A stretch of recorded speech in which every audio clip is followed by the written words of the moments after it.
uma roda de conversa, que é uma contrapartida do PROAC Editais, o espetáculo eleito, assim como a Paula disse ali no final da peça. Essa segunda temporada é uma realização do PROAC Editais, e essa roda de conversa faz parte de uma contrapartida do projeto.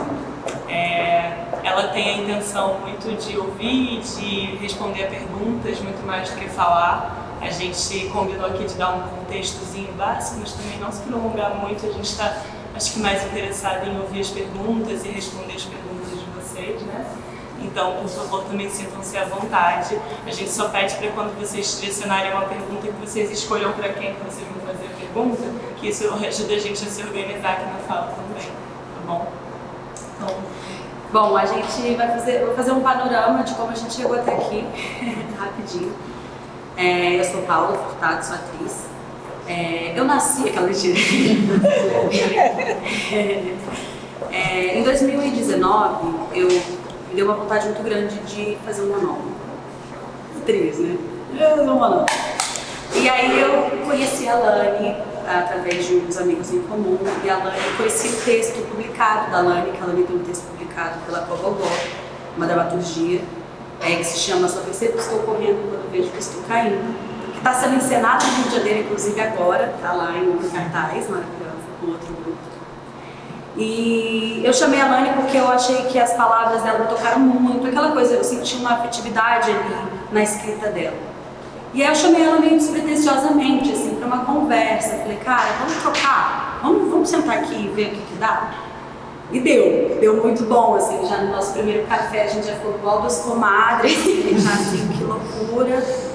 E eu tava com muita vontade de trazer algumas histórias da minha família, assim. Eu tive um tio que ficou em coma durante 18 anos, depois ele veio a falecer, e aí eu queria muito fazer essa relação da minha avó com o luto, de passar 18 anos da vida dela zelando para um filho acamado. Então tinha uma questão ali que talvez pintasse, né? E aí nisso que eu chamei a Lani, também vieram outras pessoas com a Lani, porque eu acho que a gente sempre vai agregando, né? Eu acho que o teatro tem muito essa potencialidade de trazer outras pessoas, então veio junto o Vitor Lamper, que é um ator, Carolina Caldas, que na época era quem estava dirigindo nosso esquenta ali. Veio a Rafaela Whittaker e a Brisa Romero, que são dois artistas plásticos que estão até com as primeiras obras aqui. Eles começaram a fazer parte e a gente fundou uma coisa que a gente começou a chamar de coletivo Uma Película. Que na verdade era uma película com seu nome, e aí a gente abreviou para Uma Película. E aí a gente começou a entender que não era só sobre a dramaturgia e a atuação e o monólogo, né? Que a gente gostaria de passar pelas outras artes também, tanto as artes plásticas, quanto também a gente ficou com uma pira de fazer coisas analógicas, então fazer coisas no audiovisual, mas também usando câmeras. Deixa eu ver, vai aqui. Aqui. Seja bem-vinda. Coisas que a gente pudesse fazer caminhando em paralelo com as artes da cena, né? Então a gente foi buscando isso de fazer colagens, e, enfim. A Brisa e a Rafa trouxeram muito forte isso para dentro do nosso projeto, né? Enfim, aí a gente começou a brincar com isso. E aí veio a pandemia, né? A gente conseguiu passar no edital do CCJF, que é o Centro Cultural Justiça Federal, lá no Rio de Janeiro, que era a Cinelândia, é o centro da cidade do Rio, ali onde tem o Amarelinho, assim, no Fervo, um teatro super gostoso. E a gente tinha essa pauta e a gente falou, então pronto, a gente tem uma pauta, vamos fazer acontecer. E aí veio a pandemia. Aí vou passar a palavra para a Lani para ela ir completando. É engraçado porque aí vem a pandemia e o nosso processo muda radicalmente e o texto e tudo muda também. Então até esse momento, o que a gente tinha? A gente tinha as histórias que a Paula me trouxe da família dela, e que dessas eu peguei alguns. Eu acho que assim,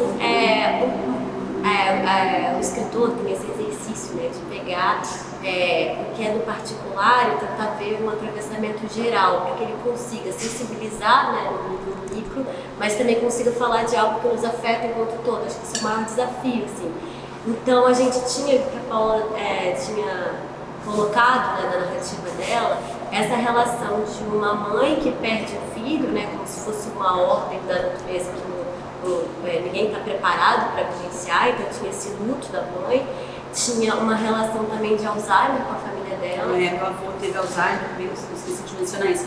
Meu avô teve Alzheimer, isso estava muito fresco ainda, meu avô tinha recém-falecido.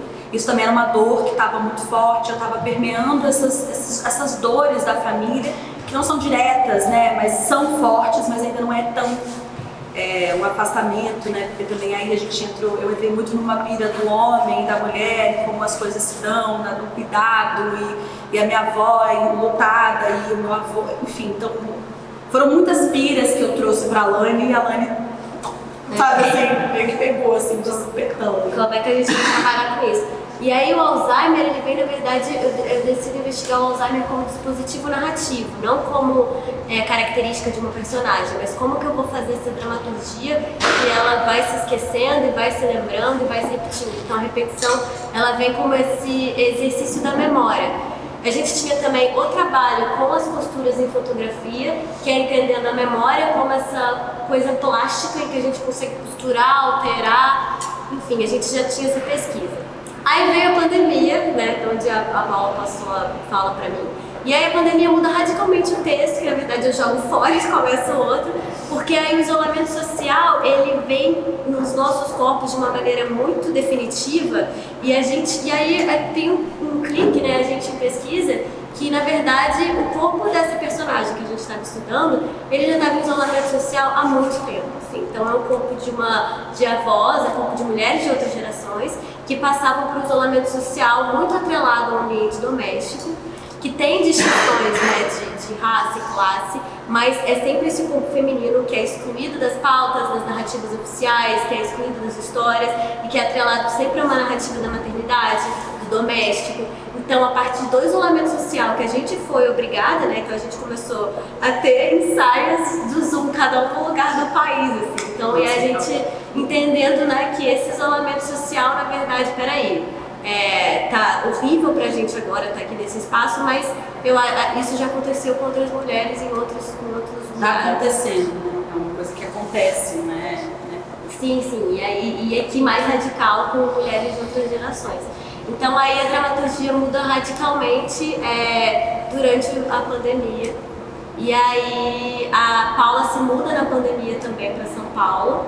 E aí é quando a gente convida a... Aí acontece o seguinte, a gente tendo se colocado cada pessoa desse grupo que a gente tinha formado em um canto do Brasil, porque cada um voltou para sua casa, né, aquele processo da pandemia muito complicado, a gente falou, tá, então vamos reconfigurar, vamos pensar o que a gente quer, o que a gente vai fazer e também pensar enquanto uma película, enquanto também dispositivo de esperança pra gente. Foi uma coisa de alimento mesmo, assim, de tá, então vamos continuar fazendo essa pesquisa. E teve um momento que ficou só eu e a Alane mesmo, só. A gente se encontrava, às vezes a gente ficava batendo cabeça, às vezes ficava só fofocando, só porque...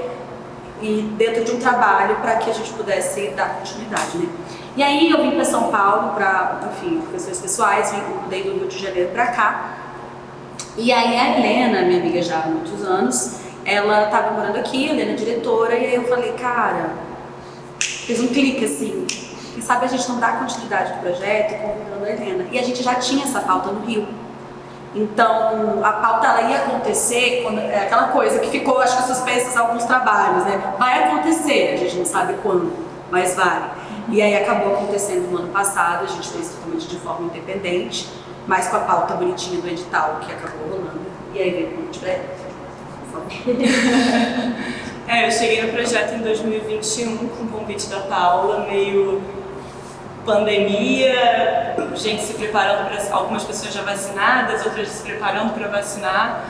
Foi muito delicado na época pensar em aceitar esse convite, né? Porque tinham todas essas menções assim, mas se pareceu algo viável, né? Uma atriz, uma diretora, uma sala de ensaio grande, a gente podendo ali dialogar para construir esse trabalho, e a gente foi se encontrando muito espaçadamente, assim, que é isso, a Paula me falou, tem uma pauta, mas a gente não tinha data. Então a gente teve um tempo longo aí de cerca de mais de um ano e meio, né? Um ano e meio de ensaios espaçados, que se e aprofundaram e partiram de uma pesquisa física vertiginosa, assim, eu queria, já estamos providenciando mais cadeiras, tá? Eu queria, sei lá, escaldar o corpo da Paula, né? Eu queria, assim, trabalhar, eu sempre parto, assim, do físico, e eu entendi que esse texto ele tinha muitas interlocuções, e eu precisaria em cena comprometer o corpo dela muito pra gente conseguir codificar pra vocês com quem ela tá falando ao tempo inteiro, né? Porque isso muda sem nem aviso, né? Eu recebi esse texto da Lani, eu li 3 vezes pra responder. E da primeira vez que eu li, eu falei, gosto, porque eu não entendi, mas eu vou entender. Então eu gosto muito dessa busca, né, dessas camadas que o texto se apresenta. Acho que...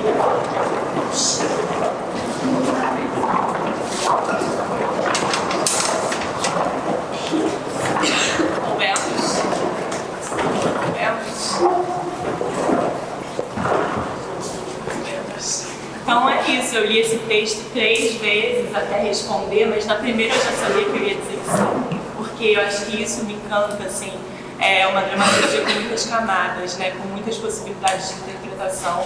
Isso é um prato cheio para uma encenadora, então eu fiquei muito atiçada para querer encenar esse texto, apesar de saber que seria uma dificuldade muito grande, porque é muito difícil, né? Um solo com 1 milhão de interlocuções, sem o comprometimento de contar uma narrativa, porque não existe esse comprometimento, né? Existe a história ali, mas ela é desvendada, e ela foi desvendada no nosso trabalho de ensaio, que é esse desvendamento da história delas, né? Da onde elas foram buscar, e que chega em dramaturgia de uma forma embaralhada mesmo.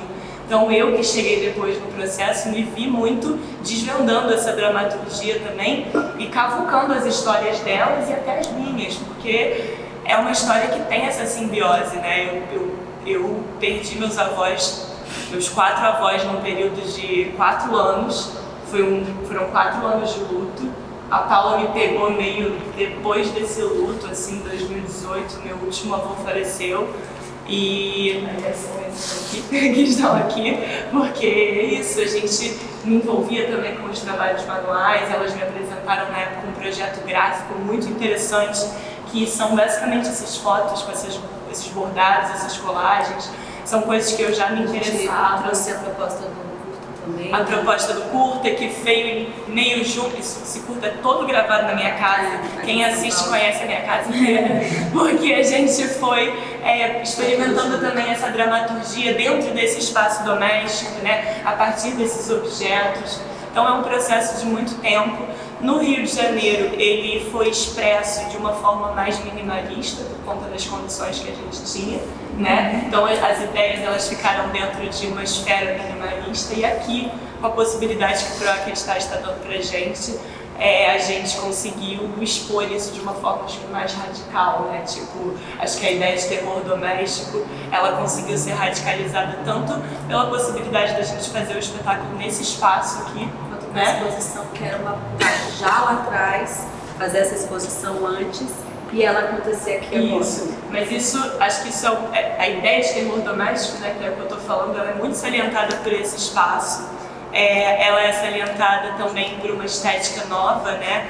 O diretor de arte trouxe uma estética assim ousada, tipo um pinguim congelado, coisas que imprimem também uma contracenação para Paula, né? Na primeira temporada era basicamente só a Paula em cena, e eu acho que a estética hoje a gente gosta de dizer que é freaky, poética, singela e bordada à mão, porque é isso, né? Tem uma loucura de tamanho também, que não é comum, tem distorções dos objetos, mas muito porque quando eu li essa dramaturgia, entendi essa história e desvendei as camadas delas, né, junto com a Paula em cena, eu não tinha como imprimir isso de uma forma que não fosse o terror.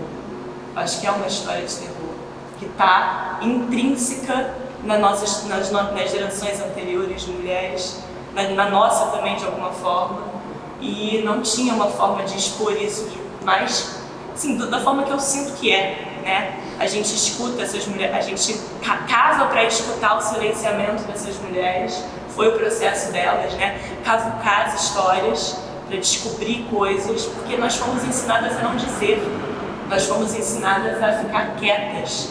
E quando a gente procura para saber, o que a gente descobre não é fácil, não é didático. É embaralhado mesmo. Vai perguntar para a avó de vocês sobre a história delas, o que elas viveram, né? Não muito longe, a mãe, vocês mesmas, né? Não é fácil dizer sobre isso. Então isso tudo para mim é dentro de uma estética de terror mesmo. E eu quis expor isso nessa temporada, acho que veio, porque a caracterização da Paula veio mais nessa ideia, né? Vem uma máscara pra cena. Que caracterização! Eu tô assim porque eu tô nessa caverna há dias. Mas enfim, tô falando pra caramba. Eu queria dizer um pouco mais da minha ótica, né? Eu vim muito depois, eu vim olhando pra esse trabalho, pra essa pesquisa que já existia.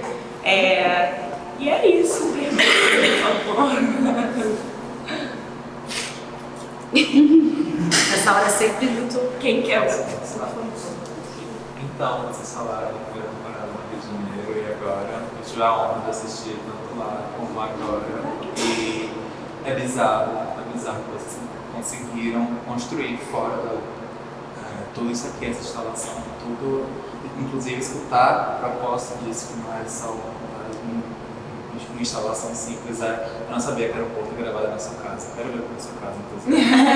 Me convidaram para Na sua casa. Quero olhar com outro olhar depois de tudo que vocês falaram e parabéns pelo texto bizarro, parabéns pela somatória nessa história, é muito doido pegar uma coisa cognitiva e você sentar calma, Paula. Perfeita, é bizarro como você conseguiu pegar essa história, que eu achava muito boa lá no Rio e você já estava dando um show absurdo. Mas aqui, com toda a somatória e tudo bizarro, você conseguiu segurar assim uma hora, pelo amor sozinha, que é demais. Parabéns mesmo. Que delícia. Qual o seu nome? Paula. Prazer, muito obrigada pelas palavras. Uma coisa muito importante que você falou e que eu não citei é sobre essa instalação, né? Ela já vem como um desejo desde a primeira temporada. Ela foi possível, ela vem com o desejo e com o olhar também sobre o trabalho das meninas que elas comentaram, essa mistura de linguagens que vem permeando e costurando o processo delas de uma forma bem prática, né?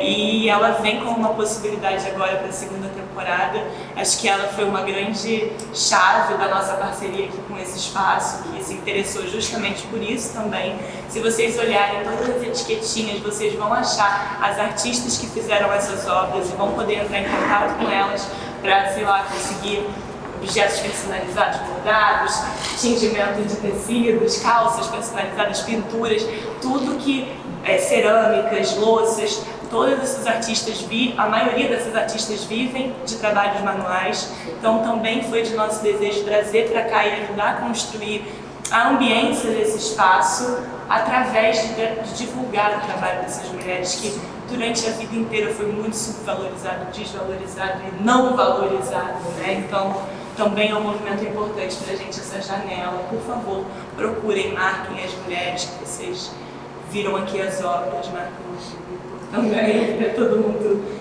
conhecer. A Helena mencionou, né, dos bordados com as figuras, né, dos avós dela, e também a pesquisa da Brenda, que ela recolhe terra da casa da avó dela para fazer uma pesquisa de tingimento natural. Então tudo aqui tem um pouco dessa pesquisa com a materialidade da memória, né? E dessas outras gerações, assim. Então aqui tem a ideia de bordar fotografias que a gente comprava lá na Feira de Antiguidade da Praça 15, que é um pouco essa ideia, né, que eu já falei, de entender a memória como uma coisa plástica e que a gente pode construir e alterar. Então também tinha um pouco disso, né, entender o esquecimento dessa personagem, não só como um aprisionamento, mas também como abrir espaço para construir outras histórias e para poder contar suas próprias histórias, né? Ficava pensando um pouco nisso, assim, como que a gente vai fazer essa personagem não ficar no lugar de vítima da própria vida, como que a gente pode fazer com que ela tenha autonomia de construir as próprias histórias, e aí entendendo a memória e a narração, né, como essa coisa plástica que tem vida e que a gente pode recontar e contar de novo e mudar a forma de contar essas histórias.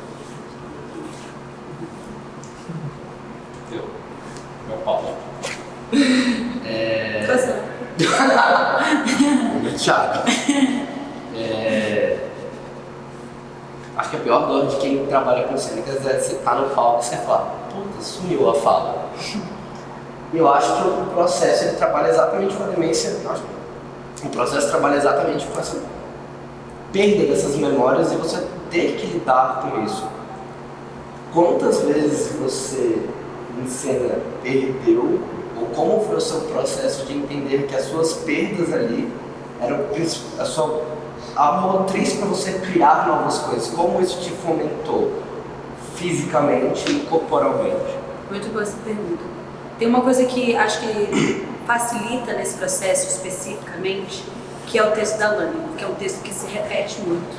E ele se repete em lugares diferentes. E isso é um trabalho do cão para decorar, por exemplo. Então isso já me ajudou de alguma maneira. Isso já de alguma maneira me ajudou e me facilitou já como um dispositivo, porque às vezes você vai dizer, eu nunca, o texto diz, eu nunca fui dessas, e logo em seguida vem uma frase, só que daqui a pouco ela vai dizer, eu nunca fui dessas, e vem uma outra frase. Então essa repetição também me ajudava muito no esquecer das coisas. Então isso foi, a princípio, começando pela dramaturgia. Mas um dispositivo também muito bom, que aí é com essa diretora maravilhosa, que é o corpo, né? É sempre do corpo, sempre parte do corpo, assim. Eu também gosto muito de trabalhar, eu gosto muito do físico, assim. E é a memória do corpo, né? Então, fazer com que o corpo comece o trabalho. E eu sinto que todos esses...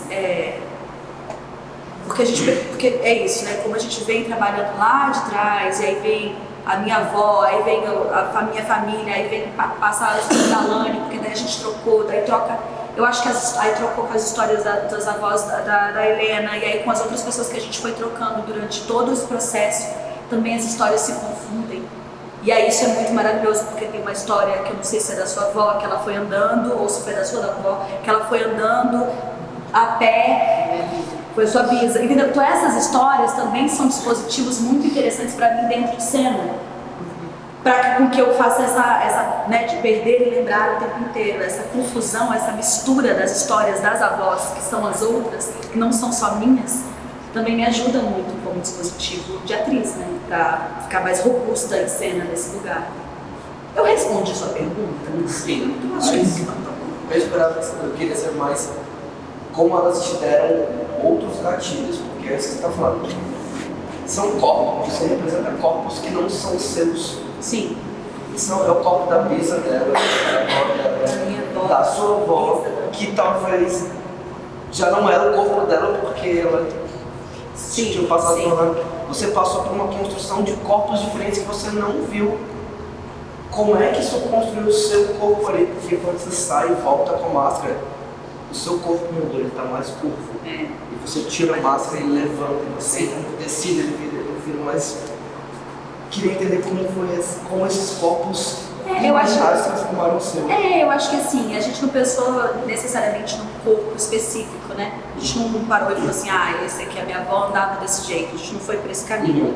A gente foi para um caminho mais de trabalhar com partituras no cotidiano e fazer com que essas partituras ficassem cada vez mais dissipadas, né? Você gosta de uma palavra que eu acho que a pesquisa física na primeira temporada, ela partiu de uma hiperrealidade das ações. A gente partia de criação de partituras. Eu falei isso para o Paulo, falei, olha, me dê licença de toda a pesquisa. Vamos começar a criar um corpo a partir do nada. Aí ela fez assim. Não, e assim, aí eu do nada mesmo. A partitura, por exemplo, de descrever como é uma parte do seu corpo para levantar só ações. Era muito maravilhoso. E a gente ia agregando sentido depois. Porque quando a ação significa justa, posta, a gente fazia lá uma sequência de ações que era Paula, essa foi bem significativa. Paula, quais são as 5 ações que você faz quando acordar? E aí ela ia lá, fez pra mim. Eu falei, ok, agora faça isso tudo com seus pés. Agora eu faço tudo isso com a cabeça. Com a cabeça. Aí eu, tá bom, você escolhe o que ficou mais interessante e monta uma partitura. Beleza, montamos essa partitura. Agora vamos pegar um fragmento do texto. Começa a pesquisar esse texto aí, fragmento do da dramaturgia em cima dessa partitura. Agora muda o fragmento. Agora, putz, isso ficou muito bom, porque essa hora que você tá segurando seu pé aqui e você dá uma balançadinha, puta, pareceu que você tá ninando o bebê. Agora parece que você tá tirando um negocinho, uma sujeirinha do pé. E essa ação que vai se transformando e que começou do nada. Exatamente, por isso que a gente não se espelhou no corpo de uma velha e falou assim, então vamos pegar esse corpo da... Não, foi tudo partiu. Partiu tudo do corpo, por isso que eu falo, tudo é sempre do corpo. Então as partituras cotidianas que tinha, tipo, fazer a cama, e aí isso daqui daqui a pouco virou isso, que virou isso, que vira isso, que vira aquilo, que é uma outra coisa, que isso depois se transforma e vai se transformando a cada vez que a gente vai colocando, sobrepondo o texto com a direção, com a ordem, com tudo, né? Então eu acho que é mais nesse lugar. Foi essa brincadeira, assim, o processo físico. Acho que ele não teve, assim como a dramaturgia não se comprometia quando eu peguei a contar uma narrativa com início, meio e fim pré-demarcados, eu também não quis comprometer um corpo a mimetizar essa figura. Exatamente. Porque eu tenho uma atriz jovem, eu tenho essa materialidade que eu tinha, né? Então, assim, como é que eu vou fazer a Paula em cena, mimetizar e fazer alguma coisa? Eu acho que você optou pelos signos, né? Por exemplo, o cabelo. Uma coisa mais arquetípica, mais significativa, que pudesse confundir a imagem dela de uma velha. Mas que o meu corpo fosse ágil ainda, que ainda tivesse. Que em alguns momentos a gente seleciona, que eu vou mais devagar, e que a gente vai tecendo também a temperatura da coisa. É um corpo em movimento, em situação, a partir de uma dramaturgia. Fica meio bom isso, né? Agora sim! Eu tenho uma, eu não sei, mas eu não sei para que fazer. Mas é que tem um pouco a ver com isso, que é sobre tempo e temporalidade. Porque com todo esse trajeto, né? Lá em cima, eu leio para code, pego o programa, leio, tenho uma ideia do que é a peça. Aí eu chego aqui na instalação e aí vejo ali que é uma, não sei o nome exatamente da obra, mas é uma concha de Penélope, algo assim. Aí eu já logo penso em espera e eu vejo que tem o tempo do trabalho. E aí primeiro tem essa sobreposição do tempo da espera com o curto, enfim, você adianta. E aí todas as obras da instalação têm tempo do trabalho. E aí então a minha pergunta, talvez, não sei exatamente como formular, mas é sobre os tempos da encenação, porque eu acho que o texto tem uma temporalidade, mas tudo me vem uma ideia meio de um vórtice, desse desamparo, dessa desmemória disso. E como ao mesmo tempo tem elementos da encenação como esse pinguim de geladeira, assim, na hora que eu entendi, eu estava assim, andando em longe, óculos, astigmatismo, assim, agora eu entendi, então tem esse outro tempo, o gelo pingando, e ao mesmo tempo a TV ali, que é um tempo muito da realidade, né? E em cena não é o tempo da realidade. E até quando você falou assim, não, o coma, eu falei, nossa, mas eu não li coma em momento nenhum, e eu acho isso ótimo, coma da sua família. Porque eu sempre tenho medo de bate-papo, porque às vezes assim, você fala, nossa, então eu li totalmente outra coisa. Não, mas não é. Mas nas entranhas. Mas então, porque o tempo de coma tem a questão do tempo da espera, óbvio. Mas tem vários. O que eu ia perguntar é mais ou menos isso, assim, essa relação com os tempos e a relação com o tempo do trabalho. Porque na cena, essa mulher, esse terror doméstico, óbvio que tem o trabalho, mas tem o trabalho que não é reconhecido, o trabalho do cuidado, enfim. Então eu queria entender essas relações entre as temporalidades e a escolha. A pergunta mais objetiva é a escolha de colocar os tempos de que cada coisa levou na instalação, mas aí talvez... Essa escolha, ela veio assim, é isso, essa instalação ela já foi a ideia de ser mesmo uma exposição. Acho que na primeira temporada ela nem faria parte do mesmo espaço cênico que a peça, né? Porque aqui a gente entende que é dentro de um mesmo espaço cênico, né? Vocês já são colocados dentro desse galpão aqui. Quando ela veio nessa segunda temporada com uma curadoria da direção de arte do projeto, junto comigo, né, com direção, para a gente entender que criaria essa antessala ao projeto, vem com algumas mudanças. E o desejo de temporalizar o trabalho é justamente porque ele é um trabalho muito desvalorizado. A gente costuma achar que para um trabalho manual, a pessoa está fazendo aquilo de hobby. A pessoa não gastou tempo, não gastou dinheiro, não investiu, não estudou. O tempo que não é só da feitura, que é do estudo, que é da pesquisa, isso é tempo de trabalho. né? E isso está sendo exposto aqui através do trabalho manual, mas tranquilamente eu posso falar do trabalho no teatro também. A quantidade de tempo que a gente demorou para levantar esse espetáculo, a quantidade de tempo que a gente está pesquisando, desde muito antes de eu entrar, ela já estava, quando eu entrei, já é tempo pra caramba, e quanto tempo vai continuar sendo aqui no futuro, né? Então, assim, é uma pesquisa diária, ainda mais essa pauta que a gente teve aqui, essa maravilhosa oportunidade, mas que deu pra gente o tempo de 45 dias para fazer essa segunda temporada. Foi o tempo que a gente teve de ação, de prática. Eu comecei a ensaiar com a Paula exatamente no dia 17 de março. Estreamos dia 20 de abril. Então a gente teve nem 45 dias menos. Que tempo é esse, né? Que loucura. Mas a escolha aqui da instalação foi justamente daqui, quando se olha uma obra e fala, nossa, que linda, que ela tem o valor de trabalho, de tempo de quem a fez. Porque isso é valorizar esse trabalho para mim. Acho que foi lá quando a gente fez o formulário, isso era muito pungente, muito importante de ser exposto, sabe? Porque a gente está aqui lutando por uma valorização de um corpo, de um trabalho, de uma história, né? Então, acho que esse projeto ele tem disso tudo. Te respondi. E teve a questão de você abrir o formulário, né? A gente abriu o formulário para receber obras assim, de todos os artistas que chegassem até o formulário que quisessem preencher e escrever a sua obra. E acho que o tempo na dramaturgia tem essa questão de ser essa personagem idosa, ela está próxima da morte de alguma maneira. O som, tem uma pesquisa sonora que já está na dramaturgia, que é uma pesquisa sonora para evidenciar essa solidão dela de alguma maneira, né? Então tem a geladeira que ela entra como uma evidência da solidão dela, que sempre retoma, e já a televisão já é esse indício de realidade, uma temporalidade que corre normal, e essas vozes que povoam. E tem a ideia do esquecimento, da proximidade da morte e do dispositivo do Alzheimer como dispositivo narrativo, que vai... a temporalidade ela não é linear, né? Ela vai, ela volta e ela vai ficando mais perto das primeiras memórias. Então ela volta para a infância, ela volta para a mãe o tempo todo. Então tem esse interesse de que não seja linear, né? Mas aí vem a pesquisa da instalação com esse tempo das horas do trabalho feminino e traz uma outra camada para essa noção de temporalidade que a dramaturgia trazia. Mas que é interessante pensar, né? O artesanato normalmente é designado, né, a um trabalho feminino, e as grandes artes, as belas artes, a um trabalho masculino, e esse trabalho artesanato é como se o trabalho doméstico não contabilizado.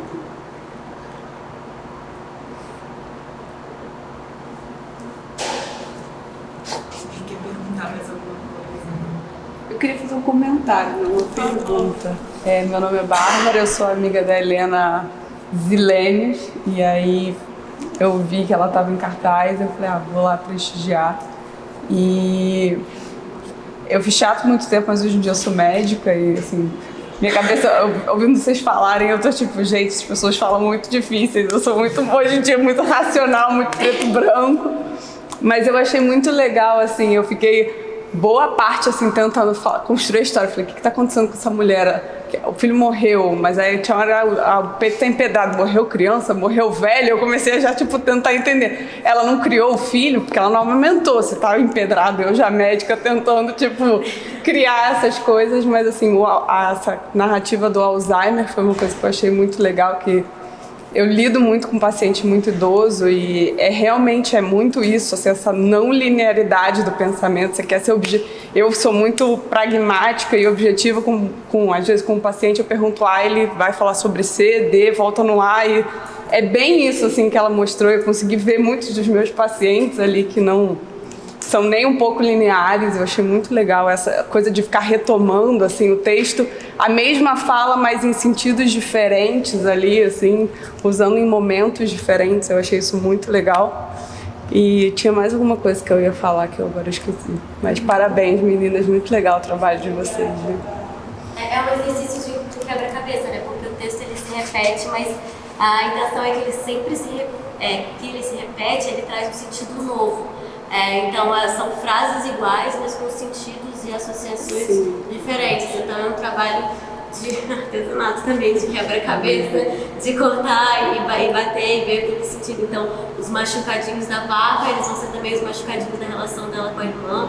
E aí como que faz isso também, né? É um trabalho de bordadinho. Eu lembrei que eu ia falar isso. Gostei muito da questão dos medos, assim, no começo ela fala que ela tem medo de tudo, dos medos. E aí aos poucos vai mudando, tem hora que ela tem poucos medos, depois ela não tem medo nenhum, ela só tem medo de uma coisa. E é muito engraçado, porque é uma velha, vamos assim dizer, com Alzheimer, e os medos delas eu me identifiquei muito, porque quando eu era mais nova eu era muito medrosa. E eu ficava em casa, eu morria de medo do barulho da geladeira, quando a geladeira instalava. E aí quando eu tava sozinha em casa, assim, tipo 9, 10 anos, eu ligava a TV bem alta pra eu não me sentir sozinha em casa. Eu falei, gente, eu acho que eu nasci uma velha com Alzheimer, assim. Eu acho que essa era eu criança, porque eu fazia... E era isso, eu botava bem alto pra eu não sentir que eu tava sozinha. Então eu fiquei assim, gente, eu me identifiquei com... A Bárbara de 8 anos, eu acho que era uma velha com Alzheimer, mas assim, foi ótimo. Mas acho que esse exercício também, né? Tentar encontrar o que de particular dessa personagem consegue encontrar as narrativas das pessoas, né? Que acaba que a gente tem vivências muito particulares, mas o exercício, né? O exercício artístico é esse de saber como que a gente pode atravessar outras pessoas, né? Outras histórias, né? Acho que é esse exercício. E aí a busca no cotidiano, né? E é engraçado, porque é isso, na pandemia a gente só tinha casa, né? Eu tava tipo, quebrando a cabeça com esse texto, a gente um tempo nesse processo de pesquisa longo, e aí eu fui passar um mês na casa dos meus pais, em Volta Redonda, e eles moram até hoje na casa dos meus avós, que moram lá há muito tempo. Então foi lá que o texto nasce também, porque parece que eu tinha que estar lá, meio que tipo vendo onde a minha avó passava, e eu lembro do barulhinho de chinelo que ela arrastava. Então quando meu corpo esteve nesse lugar, eu consegui escrever também, porque eu acho que tem uma coisa interessante, né, que às vezes a gente imagina, sei lá, um escritor, né, isolado no quarto e escrevendo, mas o corpo do escritor, ele também precisa estar em movimento, ele também precisa transitar para ele conseguir acessar outros lugares e conseguir escrever sobre outras histórias. Então eu precisei estar na casa da minha avó para conseguir escrever esse texto também, apesar de já estar pesquisando há um tempão, assim. E aí meu avô ainda está vivo, tem 93 anos, aí eu estava lá dando bom dia para ele, e aí de máscara, né, aquela coisa que a gente passou, que enfim, que ainda tem essa memória aqui bem viva, né. Mas, e aí foi que aí eu consegui também colocar o meu corpo para escrever essa história também. Tudo muito doido. Uma pergunta para a Lê. Bom, primeiro, parabéns a vocês. Incrível a peça. E eu queria saber qual a relação daquele texto que você escreveu, porque é seu texto aquele, né? Qual que é a relação com a peça, se ele veio antes ou depois, ou se ele é parte do texto, ou se ele é... O texto do programa. Veio 2 semanas atrás. A gente estava pensando, né, como colocar um texto no programa para ambientar as pessoas já nessa narrativa. E aí eu pensei que a melhor forma de fazer isso era colocar as pessoas para já pensar em termos de avós, né? Você já pensa que é sobre sua avó que a gente está falando de alguma maneira, isso já traz um tipo de aproximação. Porque eu acho que a peça também tem esse jogo de aproximar e afastar. O terror, de certa forma, afasta, mas ao mesmo tempo a gente está falando de uma dramaturgia de geladeira, de televisão, de coisas do nosso cotidiano que a gente passa. E aí a gente está falando da nossa... Então eu acho que tem esse jogo um pouco, direção, atuação e texto, que é aproximar e afastar. E esse texto, como ele é um programa e como é um texto que recebe vocês, é para vocês já se inserirem um pouco nessa história, pensando que a gente está contando uma história que é uma história de terror que a Paula está representando, mas também é uma história que vocês encontram dentro das suas famílias, assim. Acho que é muito isso. Desculpa, só para complementar uma coisa, que isso é muito interessante essa pergunta, porque a gente tinha um texto antes disso tudo acontecer.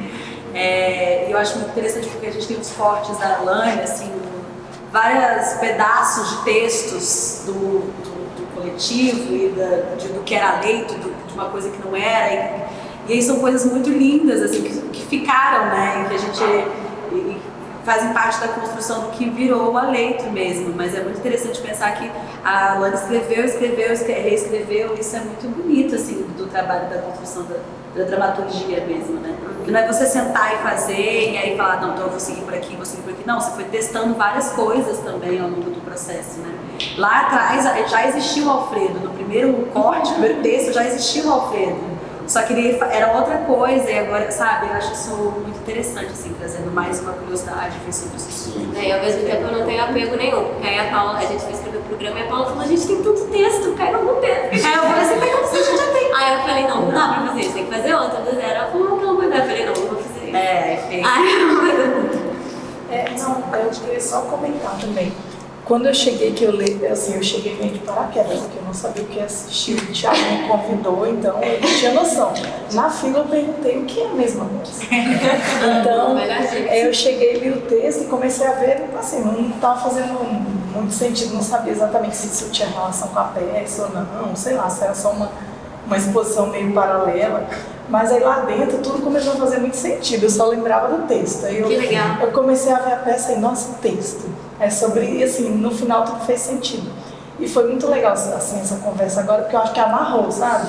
Realmente, assim, a sua história e tudo, achei, assim, você sai com tudo fazendo sentido, mesmo você não sabendo o que vem assistir.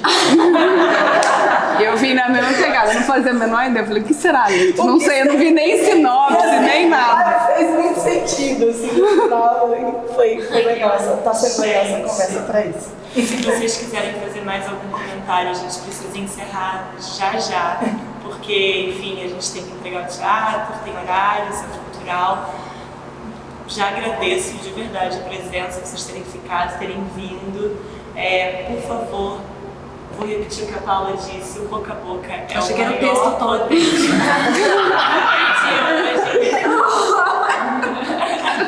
Ela é um espadada. Mas é isso, assim, boca a boca, @uma película, se vocês tiraram fotos, marquem uma película, que isso ajuda a gente na divulgação. E vou deixar, se alguém quiser dizer mais alguma coisa, por favor, diga, senão a gente vai encerrar por aqui. Barzinho? Vamos pro bar aqui na frente, se vocês quiserem com a gente, é realmente na frente.